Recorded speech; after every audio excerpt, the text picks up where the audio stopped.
They thought the desert would keep their secret. They were wrong. I stood on the porch of my ranch house, the early morning sun stretching long shadows across the dry, cracked earth. My name's Mark Langley, and at 42, I've spent most of my life under this unforgiving sky. My 10,000-acre cattle station in the USA Outback isn't just a piece of land, it's who I am.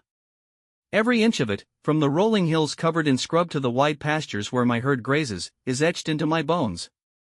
I'm a cattle rancher, born and bred, and there's nothing I love more than the rhythm of this life, the lowing of the cattle, the creak of the barn door, the way the wind carries the scent of sagebrush across the plains. Inside, my wife Jessica was fixing breakfast. She's 38, with a beauty that could stop you in your tracks, dark hair, sharp green eyes, and a smile that used to light up my world. Lately, though, that smile's been harder to come by. I figured it was the isolation getting to her. Out here, it's just us, the cattle, and the endless horizon. Not everyone's cut out for it, and I get that. But we've been married for over a decade, built this life together, and I thought we were solid. I thought wrong, but I didn't know that yet. I stepped into the kitchen, the smell of bacon and eggs hitting me like a warm welcome. Jessica turned from the stove, brushing a strand of hair from her face. "Morning, hon," she said, sliding a plate in front of me. Her voice was soft, but there was something off about it, like she was reading lines from a script. "Morning," I said, settling into my chair. "Sleep well?" "Like always," she replied, but her eyes didn't meet mine. She busied herself at the counter, avoiding me in that way she'd started doing lately. We ate in silence, the kind that used to feel comfortable but now felt heavy, like a storm brewing just out of sight. I decided to break it. "Got another call from that mining company this morning," I said, keeping my tone light. "They're still after the north pasture. Offered a pretty penny, too." Jessica's fork froze halfway to her mouth. She set it down slow, like she was choosing her words careful. "What did you tell them?" "Same as always. Not for sale. That land's been in my family too long to let it go." She nodded, but her lips pressed into a thin line. "Maybe you should think about it, Mark. That kind of money could change things for us. Give us some security, maybe a chance to get out of this place for a while." I chuckled, shaking my head. "And leave the ranch? Jess, this is our life. What would I do without my cattle? Sit around in some city sipping fancy coffee? Nah, I'm good right here." Her expression tightened, just for a second, before she smoothed it over with a shrug. "Just a thought," she said, turning back to the dishes. I watched her for a moment, wondering why she'd even bring it up. Jessica never cared much about the business side of things before. She'd always left the ranch decisions to me, happy to tend the house and keep us fed. So why now? I pushed the thought aside as I finished my coffee and headed out to the barn. There was work to do, fences needing mending, cattle to check, and a whole day of chores ahead. The sun was climbing higher, turning the air thick and hot, but I didn't mind. Out here, the land keeps you honest. It doesn't lie, doesn't hide. It's the one thing I could always count on. I'm a man of routine, always have been. Every day starts the same, up before dawn, boots on, coffee in hand. I walk the property, checking the herd, making sure everything's as it should be.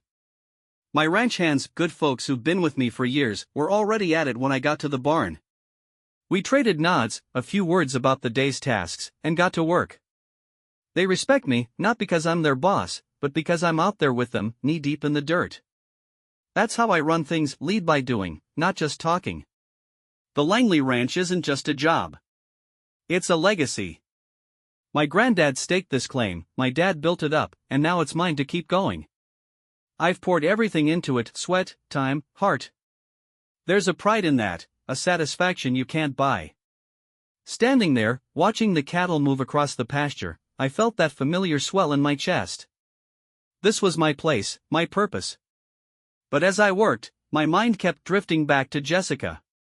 She'd been different lately, quieter, distracted. I'd catch her staring out the window sometimes, like she was looking for something that wasn't there. We'd talked about kids once, years back, but she'd always put it off. Said it was too hard to raise a family out here, too far from town, too lonely. I understood, or thought I did. Maybe I'd been too caught up in the ranch to see what was really going on with her. I decided then and there to do something about it. Maybe I'd finish up early, take her into town for dinner. Show her I wasn't just married to the land, that she mattered, too. The idea put a little spring in my step as I hammered a new post into the fence line. I could already picture it, a nice meal, some time together, a chance to reconnect. What I didn't know, what I couldn't have known, was that Jessica wasn't just restless. She was planning something that would turn my whole world upside down. Out there in the desert, where the silence stretches forever, secrets don't stay buried long. The land has a way of digging them up, whether you're ready for it or not. As I wiped the sweat from my brow and headed back to the house, I had no idea what was waiting for me. All I knew was the life I'd built, the woman I loved, and the ranch that held us together. I thought it was enough. I thought we were enough. But the desert was watching, and it had other plans. I was driving the truck back from town, the late afternoon sun glaring through the windshield as I navigated the winding dirt road toward the ranch.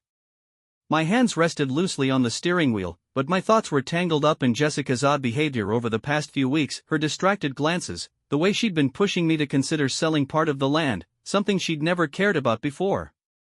It wasn't like her, and the more I mulled it over, the more it gnawed at me, a quiet suspicion I couldn't quite place. I adjusted my grip, ready to brush it off as exhaustion from a long day, when my elbow bumped the passenger seat, nudging something underneath. Curious, I reached down while keeping one eye on the road, my fingers brushing against a rough, braided object tucked just out of sight. I pulled it out and held it up, a men's leather bracelet, worn from use, with a simple metal clasp glinting faintly in the light. My stomach tightened as I turned it over in my hand, the truck slowing to a crawl while I studied it. I didn't own anything like this, never had a taste for accessories beyond my wedding band, and Jessica knew that well enough. The ranch hands didn't wear jewelry either, they were practical men, not the sort to bother with something so unnecessary. So where had it come from? I pressed my thumb against the clasp, noticing a trace of scent, something sharp and unfamiliar, like cologne I'd never worn. The realization settled over me slowly, heavy and unwelcome. This didn't belong to anyone who should have been in our truck. I pulled into the yard by the barn, the engine rumbling to a stop as I sat there, staring at the bracelet in my lap. The house loomed ahead, quiet and still, no sign of Jessica's car in the driveway. She must have gone out again, maybe to her sister's like she'd claimed more often lately. I climbed out, shoving the bracelet into my pocket, its weight pressing against my thigh as I walked inside. The kitchen was empty, dishes from breakfast still stacked in the sink, and I dropped into a chair, pulling the thing out again to examine it closer. That scent hit me once more, faint but distinct, and my mind started racing, piecing together fragments I hadn't wanted to face, her late nights, the clipped phone calls she'd brush off as nothing, the sudden interest in money we didn't need. I couldn't sit still with it eating at me like that, so I grabbed the keys to the off-road vehicle we used for the far reaches of the property and headed out, determined to find something concrete. The ranch sprawled wide and rugged, but I knew every corner of it, every hideaway where secrets could fester. My gut tugged me toward the old workers' cabin, a spot we'd abandoned years ago, half forgotten in a dip beyond the north pasture. Jessica had always liked its solitude back when we'd fixed it up together, but now I wondered if she'd been going there for other reasons. The sky was bruising into dusk as I neared the cabin, cutting the engine early and letting the vehicle roll silently down the last stretch. I didn't want anyone to hear me coming, not yet. Slipping out, I moved low toward the building, my boots silent on the dry grass, until I was close enough to see a thin sliver of light escaping through the curtains. Voices drifted out, soft and muffled, and then I heard it, Jessica's laugh, warm and unguarded, a sound I hadn't heard directed at me in months. My pulse hammered in my ears as I edged up to the window, peering through the narrow gap. She was there, perched on the sagging couch, her back to me, her blonde hair catching the glow of a lantern on the table. Across from her sat a man, tall, broad-shouldered, his face shadowed as he leaned toward her, their postures too close, too familiar. My throat closed up, a cold sweat prickling down my spine, but I couldn't move, couldn't look away. I needed to hear what they were saying, to understand how deep this went. "You've got to ease up a little," the man said, his voice low and steady. "Mark's not the type to let things slide if he gets suspicious." Jessica shifted, her hand brushing his arm as she replied. I'm trying, but it's hard keeping this up. He's stubborn, always has been. If we can just convince him to sell that northern chunk, we'll be set. The company's offer is solid. He laughed, a sound that twisted something sharp in my chest. And then we're out of here. You won't have to deal with him anymore. I can't wait, she said, her tone soft but firm. Living like this, it's wearing me down. I need it to end. I pulled back from the window, my hands shaking as I pressed myself against the wall, their words sinking in like stones. Selling the land wasn't about us, it was about them, about whatever they'd been building behind my back. The bracelet, her distance, the lies, it all clicked into place, a betrayal so raw I could barely breathe through it. I wanted to storm in, to demand answers, to rip apart everything they thought they'd planned, but I forced myself to stay put, to think it through. My mind churned with every detail, the bracelet still in my pocket, the man's voice, Jessica's confession. She wasn't just cheating, she was scheming to take what was mine, to turn my life into a payout for their escape. But I wasn't going to let her win that easily. I'd built this ranch with my own hands, poured years into it, and no one, not her, not some stranger, was going to tear it away from me. Back at the house, I sat in the dark, the bracelet on the table in front of me, its leather strands taunting me with the truth. I wouldn't confront her yet, I needed more, needed to know how far they'd gone, what else they had planned. For now, I'd keep quiet, let them think I was still in the dark. They didn't know me as well as they thought. Out here, you learn to wait, to watch, to strike when the moment's right. And when that moment came, they'd see exactly who they'd underestimated. The annual town rodeo was louder than ever tonight, the air buzzing with chatter and the sharp clatter of hooves against packed dirt. Folks milled around the stands, clutching drinks and calling out to friends while the announcer's voice crackled over the loudspeakers, hyping up the next rider. I stood near the edge of the crowd, my boots planted firm on the ground, watching Jessica weave through the sea of faces. She wore that blue dress she knew I liked, her hair pulled back, her smile bright as she nodded at neighbors and laughed at their small talk. A few yards away, Danny Russo leaned against a post, arms crossed, talking to a couple of ranchers I recognized, his voice smooth, his grin easy, like he owned the place. My stomach tightened. They had no idea I'd been listening to them for days, piecing together their plan. Every word they'd spoken in that old cabin burned into my mind. Tonight, it was time to end it. I'd been carrying the weight of this for a week now. After that night I tracked Jessica to the cabin using the GPS in the ranch truck. After I overheard her and Danny plotting to push me into selling the land, I couldn't just sit still. The next morning, I drove back out there alone, a cheap digital recorder from the hardware store tucked in my jacket. I hid it behind a stack of crates in the corner, switched it on, and left. They'd been meeting their regular as clockwork, thinking it was their little secret, never suspecting I turned it into a trap. I picked up the device yesterday, spent hours listening to the files on my laptop, their voices cold and clear, Jessica complaining about me, Danny promising her a way out, the two of them scheming to cash in on my family's ranch. Now that recorder sat heavy in my pocket, its battery drained but its job done, and I was ready. I cut through the crowd, ignoring the nods and hellos from folks I'd known my whole life, my eyes fixed on the announcer's booth. Joe Tanner was up there, fiddling with the soundboard, his hat tipped back as he sipped a soda. He'd been my friend since we were kids, the kind of guy who'd give you the shirt off his back without asking why. I climbed the steps and tapped his shoulder. "Joe, I need a favor," I said, keeping my voice low. He turned, eyebrows lifting when he saw my face. "What's up, Mark? You look like you swallowed a nail." I pulled the recorder halfway out of my pocket, just enough for him to see. "I need the microphone. 5 minutes, that's all." He stared at me, then at the device, questions piling up in his eyes, but he didn't ask them. "All right," he said finally, sliding the mic over. "You're the boss." I nodded, grateful, and stepped up to the edge of the booth. The crowd's noise dipped as I flicked the microphone on, a faint hum rolling through the speakers. Heads turned, conversations trailing off, everyone waiting to see what Mark Langley had to say at the rodeo of all places. Jessica glanced up, her smile faltering. Danny straightened, his jaw tightening. I took a breath, steadying myself, and started talking. "Evening, folks. I've got something to share, and it's not easy. Most of you know me, know my family, know the ranch we've held on to for 3 generations. And most of you know my wife, Jessica. I pointed toward her, watching her freeze mid-step. What you don't know is she's been working with Danny Russo here to take it from me. Murmurs spread fast, a low rumble building. I didn't wait for it to settle. I've got proof, I said, holding up the recorder. Been listening to them for days. I hit play. The speakers crackled, then Jessica's voice spilled out, sharp and unmistakable. He's digging his heels in, Danny. We need to push harder, get that northern plot sold. A pause, then Danny, give it time. Once it's done, we're gone. You'll be free of him. Jessica again, good. I'm tired of pretending. The recording cut off, and silence hit the crowd like a wall.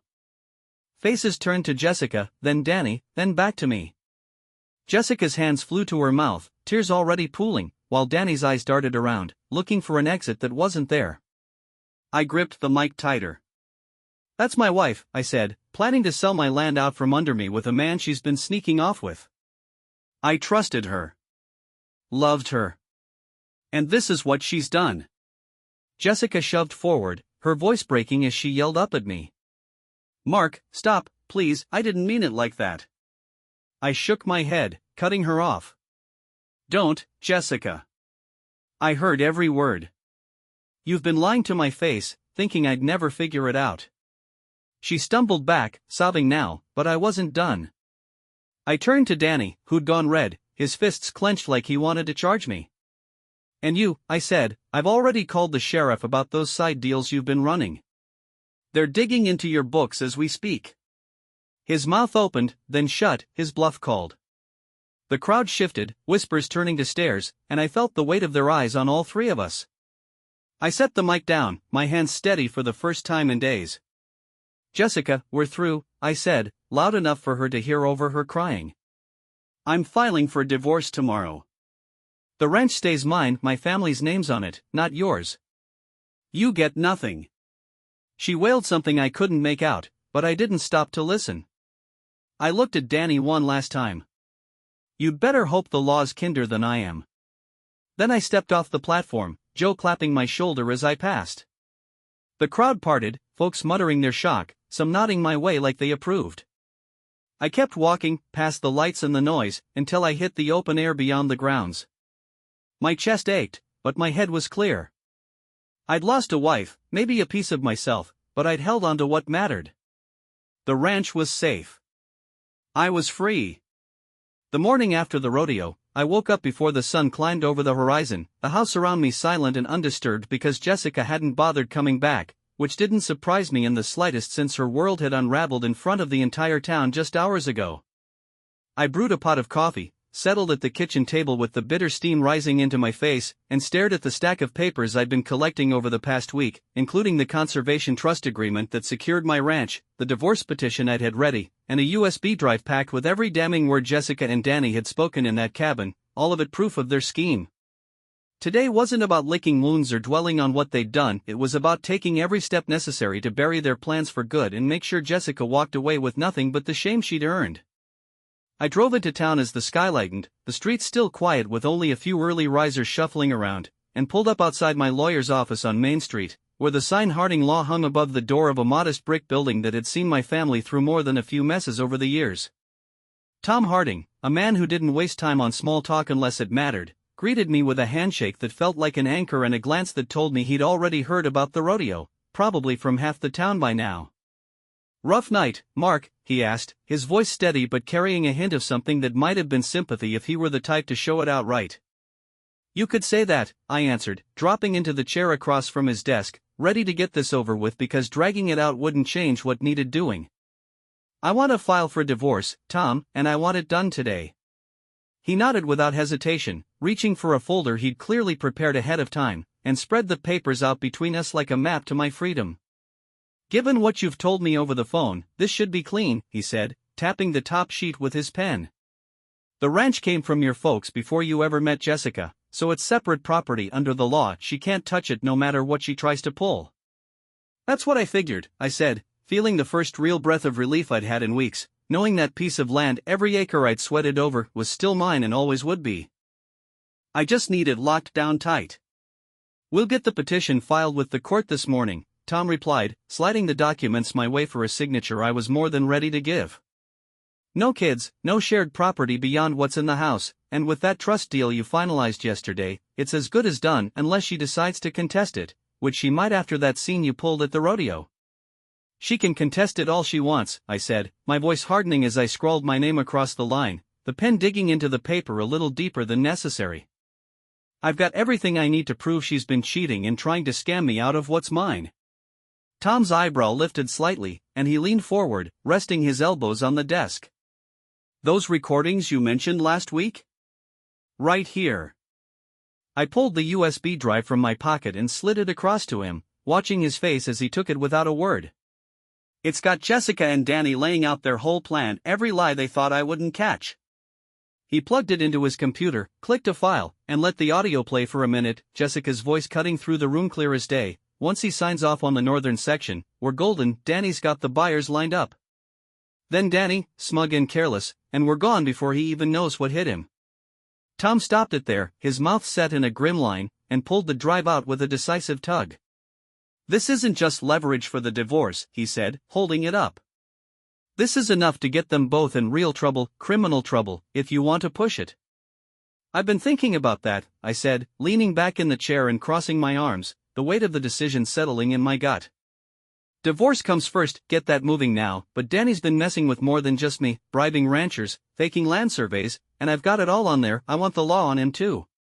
Tom nodded again, jotting something down on a legal pad. Good call, I can handle both ends, he said, looking up at me with that calm certainty I'd always trusted. I'll send the divorce papers to the clerk today, and I've got a contact in the district attorney's office who'll jump on this evidence. Danny won't know what's coming until it's too late. Do it, I said, feeling the pieces fall into place, each one a brick in the wall I was building between me and the life Jessica thought she could ruin. I want him to answer for it. We spent the next hour hammering out details, signing more forms than I cared to count, and making sure every angle was covered, from the ranch's protection to the handover of Danny's dirty dealings, and by the time I stood up to leave, I could feel the ground solidifying under me again, like I'd taken back everything they'd tried to steal. I stepped outside into the late morning sun, the air sharp against my skin, and my phone buzzed in my pocket, Jessica's name flashing on the screen with a text, Mark, please, we need to talk, I'm so sorry. I stared at it, my thumb hovering over the keys, torn for a moment between wanting to know why she'd thrown us away and knowing it wouldn't change a damn thing, then shoved the phone back without answering because she didn't deserve another second of my time. Driving out of town, I passed the diner on the corner, Jessica's car parked crooked in the lot, and through the window I saw her sitting alone, her shoulders slumped over a coffee she wasn't drinking, her eyes flicking up just long enough to catch mine before I turned away and kept going, the road ahead all I cared about now. Back at the ranch, I walked out to the porch, the field stretching out in front of me under a sky that felt wider than it had in months, and my phone rang again. This time it was Sarah from the Conservation Trust, her voice bright on the other end. Mark, just wanted to confirm the paperwork's all recorded, the ranch is locked down for good, no one can touch it now.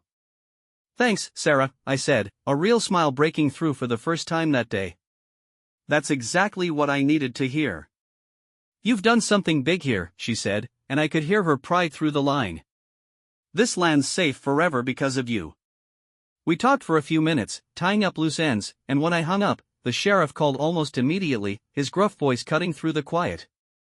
Mark, we've gone through what you gave us on Danny, it's airtight, and we're picking him up this afternoon for questioning. Glad to hear it, I said, a cold satisfaction settling in as I pictured Danny's face when they showed up. Let me know how it goes.